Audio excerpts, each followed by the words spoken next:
ایوریوان and welcome to day 29 of my C S S journey. آج کی video میں آپ لوگوں کے ساتھ اپنا پرسنل ایکسپیرینس شیئر کروں گا سی ایس ایس کے متعلق۔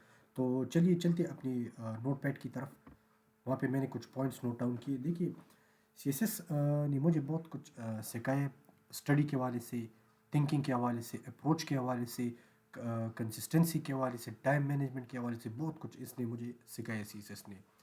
دیکھیے جب سی ایس ایس میں نے اٹیمپٹ کرنے کا ارادہ کیا تو تب اس سے پہلے میں نے اپنا مائنڈ سیٹ اسی حساب سے بنایا۔ تو میں نے اپنا مائنڈ سیٹ جب بنایا تو اسی حساب سے میں نے پھر پریپریشن بھی کی، اپنی ریویژن بھی کی، اور اسی حساب سے میں نے اپنا ایگزام بھی ریٹن بھی اٹیمپٹ کیا۔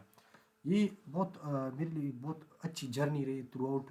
میں نے سپٹمبر 2023 سے پریپریشن سٹارٹ کی تھی، اور آج تک یعنی میں نے اس میں ایگزام بھی دیا لاسٹ فیبرری 2025 میں، اور آج تک میں سی ایس ایس کے لیے سی ایس ایس اٹیمپٹ کرنے کی پریپریشن کر رہا ہوں۔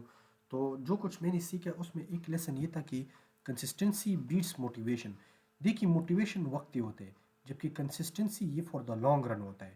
یہ آپ کو لانگ رن جب آپ اس کو رکھیں گے تو وہ لمبے عرصے تک چلے گا، کیونکہ یہ اس طرح نہیں ہے کہ آپ ایک دن کا ہے، یہ بس آپ نے تھوڑا پڑھنا ہے لیکن روزانہ پڑھنا ہے، تھوڑا کام کرنا ہے لیکن روزانہ کرنا ہے۔ یہ اس طرح ہوتا ہے۔ موٹیویشن تو وقتی ہوتا ہے، وہ وقتی آپ کو ایک دھکا دے دیتا ہے، چلا دیتا ہے۔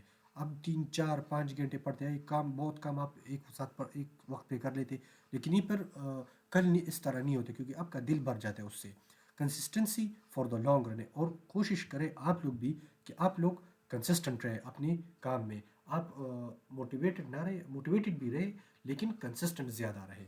موٹیویشن بھی ضروری ہے لیکن کنسسٹنسی بہت ضروری ہے۔ Consistency beats motivation. دیکھیے آپ نے رٹا نہیں لگایا، لیسن 2، آپ نے رٹا نہیں لگانا ہے، آپ نے انڈرسٹینڈ کرنا ہے، اپنا کانسیپٹ کلیئر کرنا ہے۔ جب آپ کا کانسیپٹ کلیئر ہوگا ایک ٹاپک کے حوالے سے، ایک سبجیکٹ کے حوالے سے، اس کے حوالے سے، تو آپ لوگ اس کو بہتر انڈرسٹینڈ کریں گے، اور اس کے متعلق آپ بہتر لکھ بھی سکیں گے، بہتر سمجھا بھی سکیں گے۔ یہ صرف ایگزام میں نہیں، یہ ہر جگہ اپلائی ہوتا ہے۔ اگر آپ سے کوئی باہر بھی پوچھے کہ یہ اس کا کیا مطلب ہے، تو آپ کو وہ انڈرسٹینڈ ہونا چاہیے، نہ کہ میمورائز ہونا چاہیے۔ رٹا نہیں لگانا چاہیے اپنے۔ رٹا تو بس صرف آپ نے جو کتابی پڑھا ہے وہ آپ اس کو بول دیں گے، لیکن انڈرسٹینڈنگ جو ہے، اگر آپ کو انڈرسٹینڈنگ ہے اس ٹاپک کے متعلق، تو آپ خود سے بھی لکھ سکتے ہیں، پھر خود سے بھی کسی کو سمجھا سکتے ہیں۔ تو بہتر یہ کہ آپ ایک ٹاپک کو انڈرسٹینڈ کریں، نہ کہ اس پہ رٹا لگے یا میمورائز کر لیں۔ میمورائزیشن بیسیکلی یہ فار دا شارٹ ٹرم ہے، اور understanding for the long term ہے۔ آپ اس کو کنسسٹنسی اور موٹیویشن کے متعلق بھی آپ سمجھ سکتے کہ میمورائزنگ موٹیویشن کے مقابلے، کیونکہ وہ فار دا شارٹ ٹرم ہے، اور انڈرسٹینڈنگ کنسسٹنسی سے آپ ریلیٹ کرتے کیونکہ وہ فار دا لانگ ٹرم ہے۔ تو اس سے آپ اس سے اندازہ لگا سکتے کہ انڈرسٹینڈنگ کس طرح ضروری ہے، اور میمورائزنگ اور انڈرسٹینڈنگ میں کیا کیا فرق ہے۔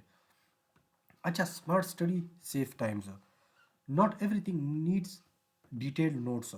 پرائورٹائز previous papers, top scorer strategies and repeated topics. دیکھیے آپ پہلے سلیبس اوپن کریں، اس کو سمجھیں، اور جب آپ نوٹس بھی لکھ رہے ہیں تو آپ یہ نہیں کریں کہ بس آپ نے ایک ٹاپک پڑھ لیا اور اسی کو آپ سیم ایگزیکٹلی آپ اپنے پاس نوٹ کر لیں۔ آپ اس کے بلٹ پوائنٹس بنائیں، یہ آپ کو ریویژن میں بھی آسانی ہوگی، اور آپ کے پیپر اٹیمپٹ کرنے کی میں بھی آپ کو بہت آسانی ہوگی۔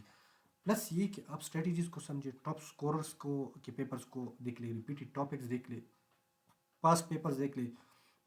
اس سے بھی آپ کو کافی آئیڈیا ہو جائے گا کہ آپ نے کس طرح کا اپروچ لینے ہے سی ایس ایس کے حوالے سے، اپنی اسٹڈی میں کس طرح اپروچ رکھنا ہے، اپنے اسٹڈی میں کس طرح اپروچ رکھنا ہے، اپنی پریپریشن میں کس طرح اپروچ رکھنا ہے، اپنی ریویژن میں، اور خاص کر آپ جب پیپر اٹیمپٹ کریں تو اس میں آپ کا کیا اپروچ ہونا چاہیے، آپ نے کون سی اسٹریٹجیز اپلائی کرنی ہے۔ صرف یہ نہیں کہ بس آپ نے شروع کیا اور صفحے بھرے 6 7 20 8 10 جتنے اماؤنٹ پہ آپ صرف بھرے، صرف وہ نہیں ہے، آپ نے کچھ سمجھا، کچھ کنوے بھی کرنے چیکر کو، کہ کیونکہ یہ آپ کی ایبلٹی پہ ہے، آپ کے نالج پہ ہے، لیکن ایبلٹی زیادہ ہے، کیونکہ وہ یہ جج کرتے ہیں کہ آپ جس پوسٹ کے لیے آپ اپلائی کریں، جو ایگزام دینا چاہ رہے ہیں، کیا آپ اس کے اہل ہے یا نہیں، وہ یہ دیکھنا چاہتے ہیں۔ تو آپ نے اس کو یہ سمجھانے کہ ہاں میں اس کے قابل ہوں، میں I am able for this post. اور لیسن 4 آپ نے ریویژن پلان بنانا ہے، آپ نے تھرو آؤٹ دا جرنی آپ نے ریوائز کرنا ہے، جو کچھ آپ نے یاد کیا، جو کچھ آپ نے میمورائز کیا، جو کچھ آپ نے انڈرسٹینڈ کیا، وہ سب آپ نے ریوائز کرنا ہے at the end of the day, at the end of the week and at the end of the month and at the end of the whole study plan. تو یہ اس طرح ہے. You don't have to be perfect. دیکھیے آپ نے mistakes کرنی ہے، آپ سے ہو بھی سکتے ہیں مسٹیکس، کرنی بھی ہے آپ نے. دیکھیے آپ لوگوں سے مسٹیکس بھی ہو سکتے ہیں، صرف یہ نہیں کہ آپ بس پرفیکٹ ہوں گے، آپ نوٹس میں بھی پرفیکٹ ہوں گے، آپ نے ہر جگہ پرفیکٹ. آپ سے مسٹیکس ہوں گی، تو جب آپ سے مسٹیکس ہوں گی تبھی آپ کچھ سیکھ سکیں گے، تبھی آپ گروتھ کر سکیں گے، تبھی آپ امپروو کر سکیں گے. تو ہر بار پرفیکٹ رہنا ضروری نہیں ہے. آپ نے مسٹیکس کرنی ہے تاکہ آپ کو پتہ لگے کہ آپ کی ویکنیسز کیا ہے، اور آپ اس پہ کام کر کے آپ اس کو امپروو کر سکتے ہیں، آپ ان کو اپنا اسٹرینتھ بنا سکتے ہیں. تو ہر جگہ پہ پرفیکٹ ہونا بھی ضروری نہیں ہے.